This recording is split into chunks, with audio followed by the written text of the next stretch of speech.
Olá, professor Sambinelli, tudo bem? Espero que sim.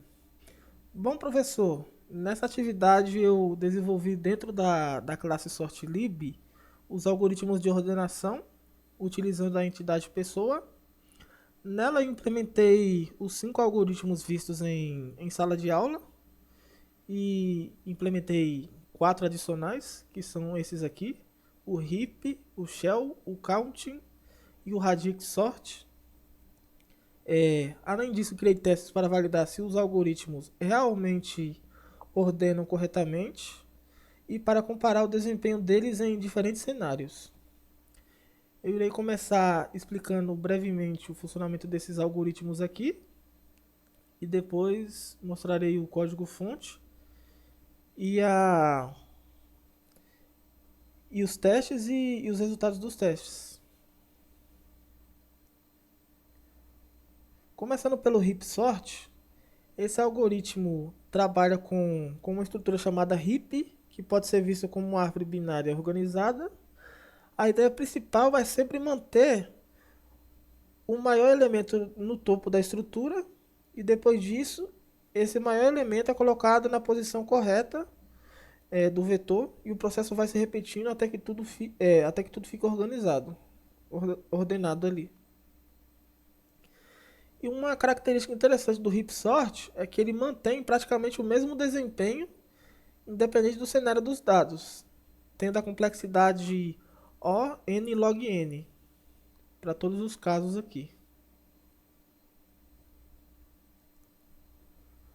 O shell sort é a melhoria do insertion sort. Em vez de comparar apenas os elementos vizinhos, ele começa comparando elementos mais distantes. E essas distâncias são chamadas de gaps. Conforme a execução avança, o gap vai diminuindo até que chegue a 1.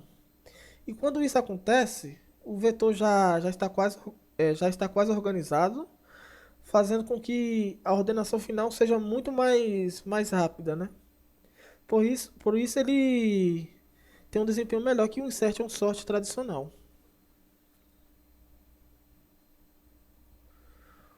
O counting sort funciona de uma forma diferente dos algoritmos anteriores. Ele não fica comparando elementos entre si ali. O que ele faz é contar quantas vezes cada valor aparece e depois ele utiliza essas contagens para reconstruir o vetor já ordenado. Por causa disso, ele consegue ser extremamente rápido e quando trabalhamos com valores inteiros, né? Dentro de uma faixa conhecida.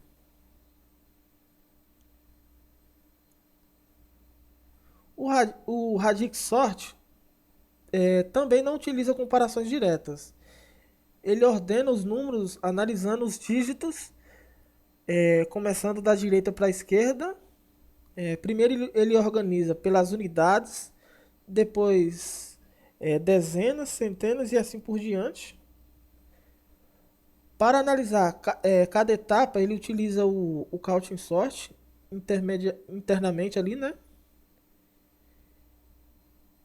Em conjuntos grandes de números inteiros, ele costuma apresentar resultados muito bons, já que ele utiliza esses artifícios matemáticos aí. Agora eu irei estar mostrando o código-fonte.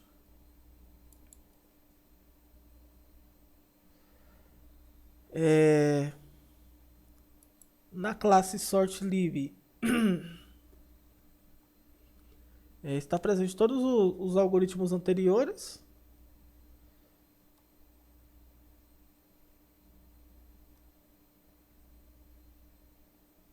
E aqui está a implementação do heap sort.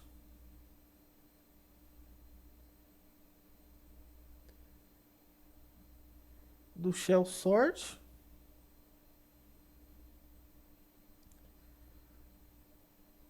Do counting sort.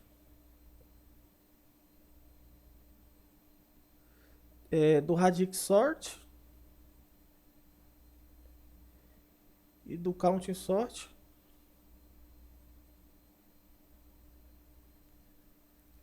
Aqui na classe de testes eu Acabei adicionando um segundo tamanho de limite para os vetores, porque esses limites aqui de 5.000, 50.000 e 500.000 fica inviável para os algoritmos anteriores, né? Porque eles não são muito bons, na verdade são péssimos para volumes massivos de dados, né? E por isso eu fiz separado para não estar atrapalhando na demonstração aqui. Aqui está o método para gerar as pessoas.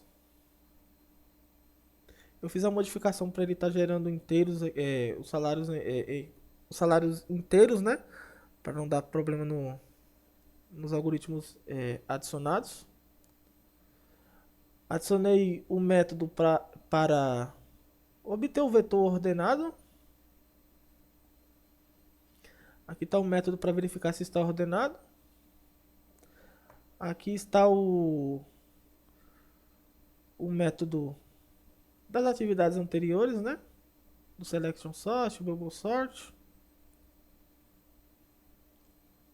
Aqui está os testes da atividade prática 3, que é da atividade de hoje, do heap sort, do shell sort, do couch sort e o radix sort.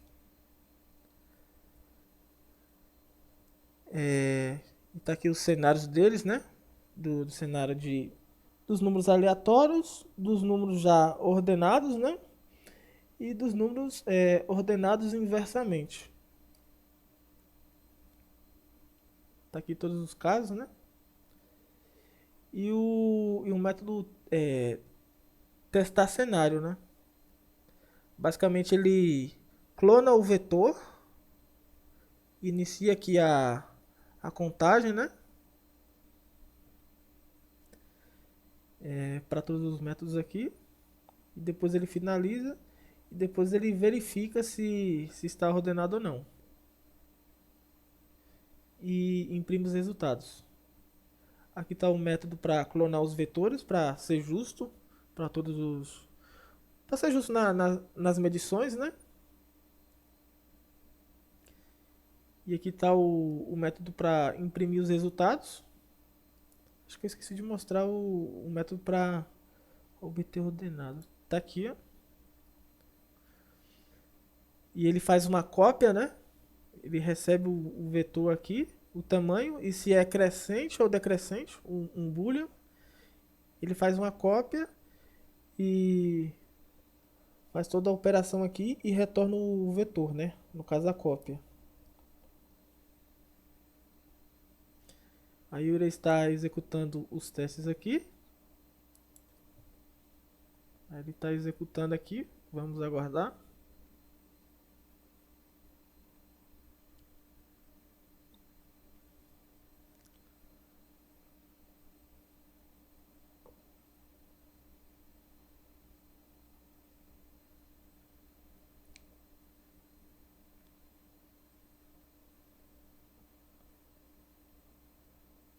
Certo? Não deu nenhum erro aqui.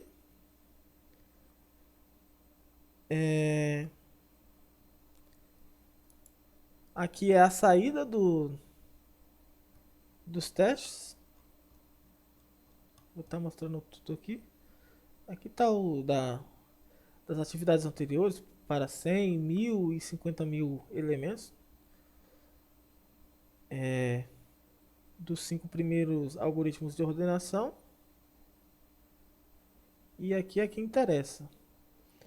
Primeiro na faixa de 5.000 usuários, né? 5.000 usuários, o heap sort demorou 2,91 microsegundos. O shell sort 12,78. O counting sort 2,01. E o radix sorting 4,38. Isso se tratando de números aleatórios, né? Ordenados, o heap sort demorou 1,35, o shell sort 0,88 microsegundos, o counting sort 1,79 e o radix 4,66. Aqui ordenado. Já o inverso,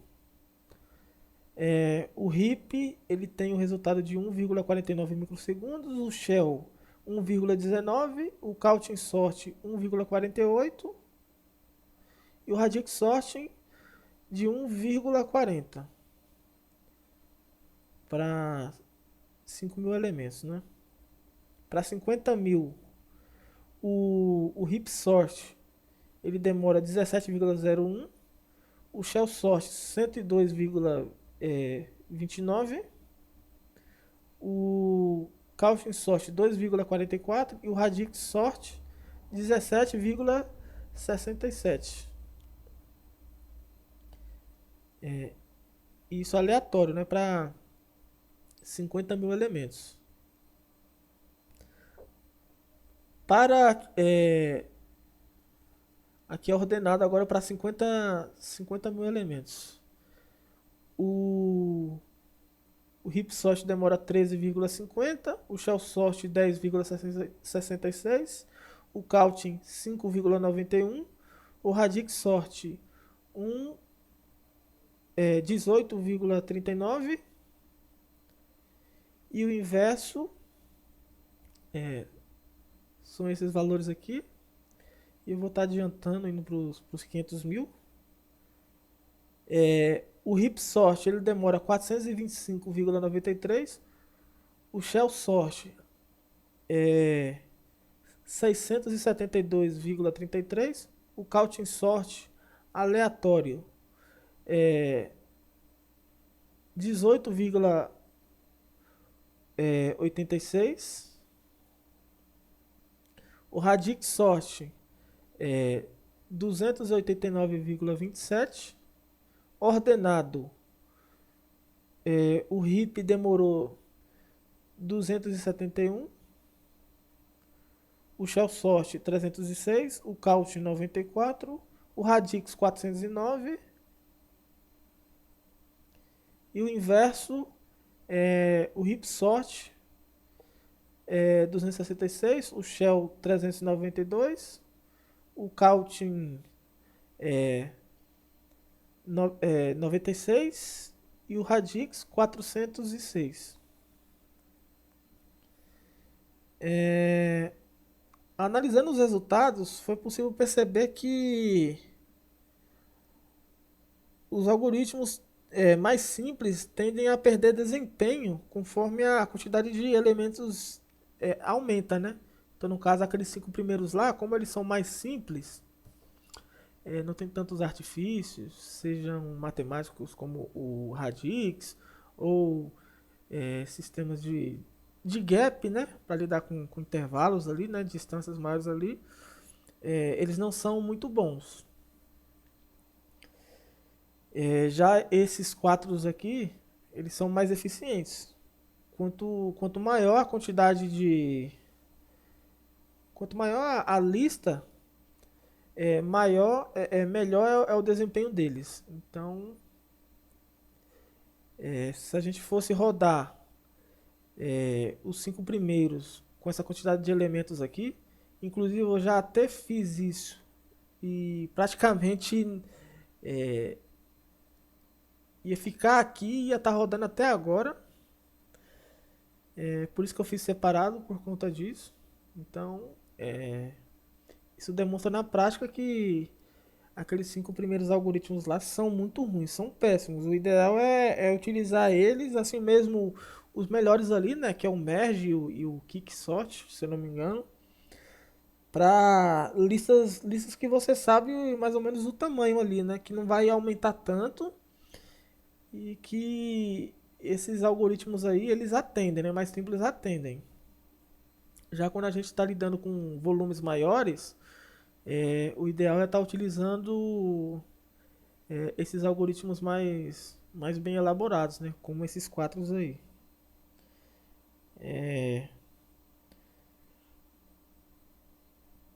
Uma coisa interessante também é que eu pude analisar que essa atividade foi importante, assim, desenvolvendo ela, para a gente estar pensando nessa questão de escalabilidade, né? Do volume de dados ali.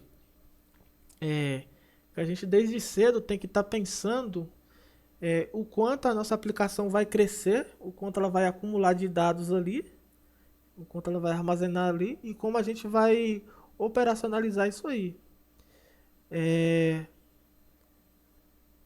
então é muito importante estar conhecendo esses algoritmos de ordenação, essas estruturas de dados aí mais interessantes para armazenar e fazer as operações de busca, inserção, exclusão, etc.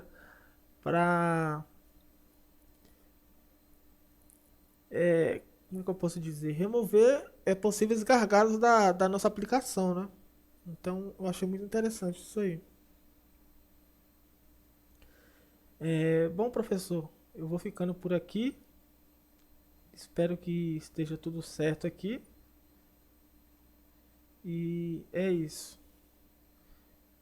Um abraço e tenha uma ótima noite.